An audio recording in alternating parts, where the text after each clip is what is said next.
next governor will face a budget deficit of up to $7 billion for the next biennium.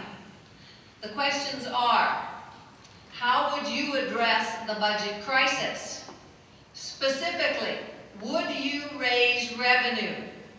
And thirdly, if you raise revenue, how would you do it? We have a structural budget deficit that will go on unless we take action now to raise additional revenue to fill the gaps. Now, it's not enough to do that because we also have to control healthcare costs. It's quite clear from the Budget Trend Study Commission report that there are two major issues. One is raising additional revenue, and the second is controlling healthcare costs, because we can't raise enough revenue to fight off the effects of inflation if healthcare costs go up 8 to 9% a year for the foreseeable future.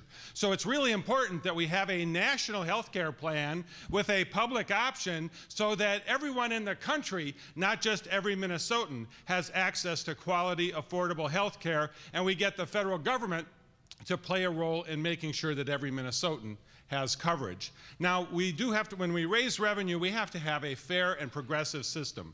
And today, too many of Minnesotans' wealthier families are not paying the same percentage of their income that middle class and working families pay. So we have to have a new system that adds to the income tax for wealthier families so that we have a progressive system, but we can't do it all with that. We have to look at other revenue sources because we also need, and all those of you who are working in our cities and counties know that we need a predictable, stable tax system. So we have to have a mix of revenue sources so that we can have both a progressive system and a stable system. That's the kind of thing that will help get Minnesotans back to work and make sure that the revenues that we can see over time will be balanced, and we'll have a long-term view of Minnesota's future instead of Tim Pawlenty's short-term view. It's about time Minnesota had a governor who looked him in the eye and told him the truth. And the truth is, yes, we will have to raise revenue to fix this budget mess. But you know what? The problem is frankly even worse than the $7 million. How many of you work for a city or a county government out there? See a show of hands. You know that it's not just about balancing the state budget. You know your jobs have been put on the line because the state budget is in chaos. And the mess at the Capitol has meant that the problem has been forced down to those of us at a local level. I've been the mayor of the largest city in this state for 8 years, and I've seen what's happened when local government aid has been cut. It has cut your jobs, it has cut your partners' jobs, it's made it harder for you to work, and it's about time that we had a governor who understood deeply that. I've been on the front lines of that issue, and I get it. So we're going to have to do three things. It's how I've approached this in Minneapolis.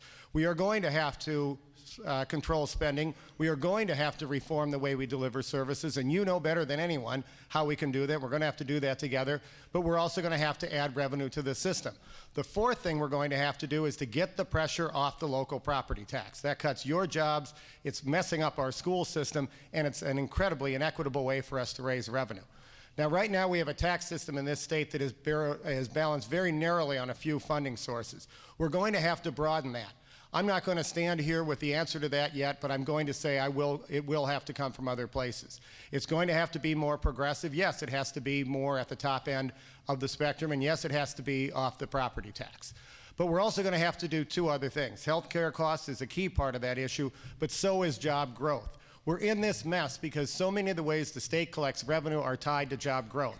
I know how to grow jobs. When I came into office, the unemployment rate in Minneapolis was 1% above the suburbs. Today, that has been totally changed. For the first time in anyone's life, Minneapolis's unemployment is below the suburbs, the state, and the nation. 10,000 people through our employment and training programs. They're part of the reason we're generating more revenue for the state, and that's what I'm going to do. Balance the budget and create jobs. That's the kind of Minnesota we need.